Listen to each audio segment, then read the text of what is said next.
जब महाभारत का युद्ध शुरू होने वाला था तो अर्जुन को निराशा और भ्रम महसूस हुआ। वह अपने कार्यों के परिणाम की कल्पना करने में सक्षम नहीं था और इसलिए लड़ने से इनकार कर दिया। भगवान श्री कृष्ण ने उन्हें चीजों को सही रोशनी में देखने में मदद की और उन्हें समझ आया कि उन्हें क्या करना चाहिए।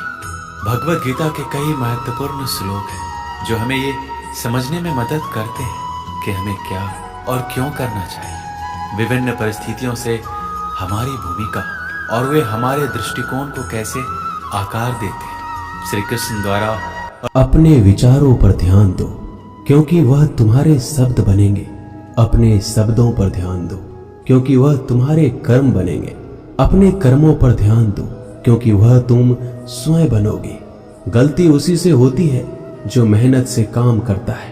निकम्मों की जिंदगी तो दूसरों की बुराई खोजने में खत्म हो जाती है। इज्जत इंसान की नहीं होती है, जरूरत की होती है। जरूरत खत्म तो इज्जत खत्म। बोलना सीखिए वरना जिंदगी भर सुनना पड़ेगा। उड़ने में बुराई नहीं है, आप भी उड़े लेकिन उतना ही जहां से जमीन साफ दिखाई देती हो। सिर्फ वो लोग आपकी परवाह करते हैं जो आपको तब भी सुन सकते हैं जब आप चुप होते हैं। चिंता उतना ही करिए जितने में काम हो जाए, उतना नहीं कि जिंदगी ही तमाम हो जाए।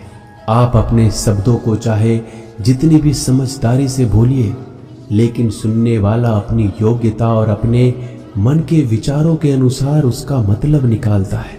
यकीन करो जो तुम्हें भूल चुका है वो भी याद करेगा, बस उसके मतलब के दिन आने दो। कहानी जिंदगी की यही है कि इसमें मनचाहा किरदार नहीं मिलता।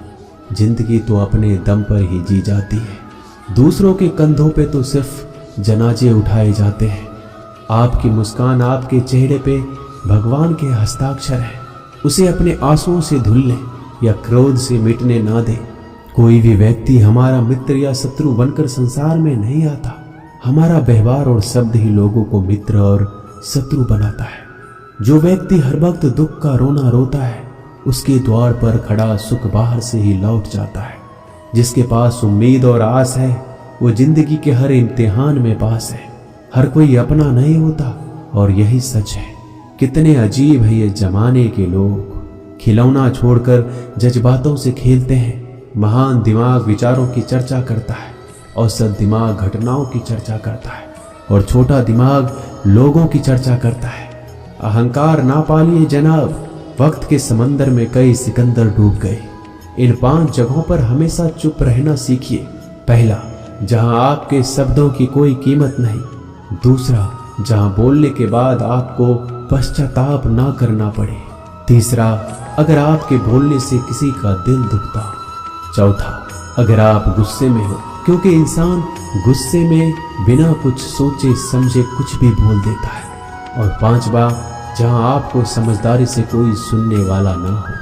किसी का कष्ट देखकर अगर तुम्हें भी कष्ट होता है तो समझ लेना तुम्हारी आत्मा में परमात्मा विराजमान है। सिर्फ सुकून ढूंढिए, जरूरतें कभी भी पूरी नहीं होती। जिंदगी में सारा झगड़ा ख्वाहिशों का है। ना तो किसी को गम चाहिए ना किसी को कम चाहिए। जिसके इरादे हमेशा साफ होते हैं कई बार लोग उसी के खिलाफ होते हैं। जो तुमसे तंग आ जाए उसे छोड़ दो क्योंकि बोझ बन जाने से याद बनना बेहतर है। झूठ की खरीदारी ज्यादा दिन तक नहीं टिकती। सच एक ही सही अंत तक साथ देता है। किसी इंसान के आज को देखकर उसके भविष्य का मजाक मत उड़ाओ क्योंकि समय में इतनी शक्ति है कि वो कोयले को भी धीरे धीरे हीरे में बदल देता है। समय जब फैसला करता है तो गवाहों की जरूरत नहीं पड़ती। इंसान का काम तमाम करने वाला शब्द है। कल करूंगा ना तो अधिक बोलना अच्छा है, ना ही जरूरत से ज्यादा चुप रहना। जैसे बहुत अधिक वर्षा होना भी अच्छी बात नहीं है और बहुत अधिक धूप भी अच्छी नहीं होती। विचार कीजिए, हमारा जन्म हमारी मर्जी से नहीं होता, ना हमारा मरण हमारी मर्जी से होता है।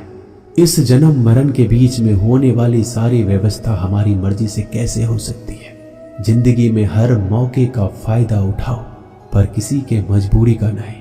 अगर जिंदगी मौका देती है तो धोखा भी देती है। जिंदगी की सबसे अच्छी दवा है जिम्मेदारी। एक बार पी लीजिए साहब, जिंदगी भर थकने नहीं देगी। जीवन में प्रयास सदैव कीजिए। लक्ष्य मिले या अनुभव दोनों ही अमूल्य है। जिंदगी में तकलीफें तो हवा के झोंकों सी होती है, जो आती है और चली जाती है, पर ये जब जब आती है तो सभी के नकाब उतार कर जाती है। जो आपने सोचा है जरूरी नहीं कि वो मिल जाए, मगर जो भगवान ने सोचा है वो आपको जरूर मिलेगा। इंसान कर्म करने में अपनी मनमानी कर सकता है, मगर फल भोगने में अपना वो होता है जिसके साथ बातें खुलकर की जा सके, ना कि संभल कर। मनुष्य अहंकार और गलतफहमी के कारण महत्वपूर्ण चीजों से दूर रहता है। गलतफहमियां सच नहीं बताती और अहंकार सत्य को देखने नहीं देता। अगर आपके साथ जिंदगी खेल रही है तो आप निश्चित ही एक बेहतरीन खिलाड़ी होंगे। जिंदगी का काम है ठोकर मारना। बिखरना है या निखरना है ये तो आप पर निर्भर करता है। आज तुम्हारे जीवन में कितनी मुसीबतें हैं, इससे कोई फर्क नहीं पड़ता। फर्क पड़ता है तो बस इस बात से कि तुम उसका सामना कैसे करते हो। मनुष्य को इस संसार में जो भी मिला है उसमें उसको खुश रहना चाहिए। जो नहीं मिला है उसके लिए दुख नहीं मनाना चाहिए। इंसान ने जितना उसके लिए सोचा है, भगवान ने उसके लिए उससे ज्यादा सोच कर रखा है। इसलिए कभी भी किसी चीज के बारे में चिंता मत करो। प्रभु श्री राम ने घर में विरोध सहा है, कान्हा ने भी समाज में बहुत सहा है, और यह आपके साथ भी होगा। पर अगर इससे आप ऊपर उठोगे तो ही कुछ नाम बनेगा। दूसरों पर निर्भर रहने वाले लोग कभी खुश नहीं रह पाते। इसलिए इस लायक बनिए कि आपकी इच्छाओं का आप स्वयं पूरा कर सके। एक गांव में आग लग गई। आग बढ़ती जा रही थी। गांव वाले अपनी जान बचाने हेतु इधर उधर भाग रहे थे। एक चिड़िया ने इस दृश्य को देखा और अपनी चोंच में पानी भरकर आग बुझाने का प्रयास करने लगा। वो बार बार अपनी चोंच में पानी लाती और आग पर डालती। जब गांव वाले ने चिड़िया को आग पर पानी डालते देखा तो उनमें भी जोश आ गया और बोला, अगर ये चिड़िया प्रयास कर रही है तो हम क्यों नहीं कर सकते। सबने प्रयास किया और आग बुझ गई। ये सब एक कौवा देख रहा था। उसने चिड़िया से कहा कि तेरे पानी डालने से कुछ होना तो था नहीं, फिर ये क्यों कर रही थी। चिड़िया ने कहा, मेरे पानी डालने से कुछ हुआ या नहीं हुआ, लेकिन मुझे गर्व है कि जब इस आग की बात होगी तो मेरी गिनती आग बुझाने वालों में होगी, तेरी तरह तमाशा देखने वालों में नहीं। एक बार एक किसान अपने खेत में काम कर रहा था। खेत में काम करते करते किसान की घड़ी खो गई।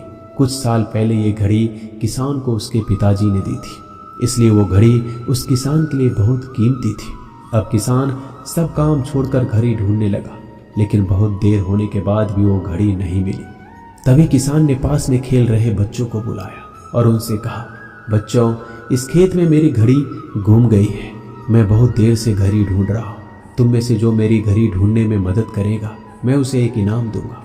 इनाम के उत्साह में सब बच्चे उस घड़ी को ढूंढने में लग गए, लेकिन इतने बड़े खेत में छोटी सी घड़ी ढूंढना बहुत ही मुश्किल काम था। कुछ घंटों बाद सब बच्चे जाने लगे। किसान ने भी अपनी उम्मीद छोड़ दी। वो भी घर जाने की तैयारी कर रहा था।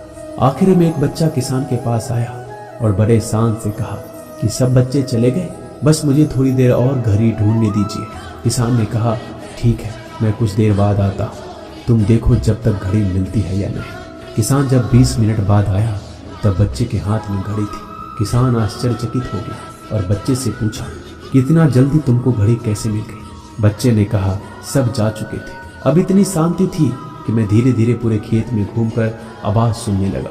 जैसे ही शांति में मुझे आवाज सुनाई दी, वैसे मुझे पता लग गया कि घड़ी कहाँ पर है। दोस्तों, ये कहानी शांत दिमाग का बहुत ही बढ़िया उदाहरण है। जब हमारा दिमाग शांत होता है, हर बड़ी चिंता खत्म हो जाती है और आसपास का शोर भी खत्म हो जाता है, तो हमारा दिमाग अपने आप काम करता है और हमें सही दिशा दिखाता है। दोस्तों, इस वीडियो में बस इतना ही। जल्दी मिलते हैं हम और भी ज्ञानवर्धक वीडियो के साथ। धन्यवाद।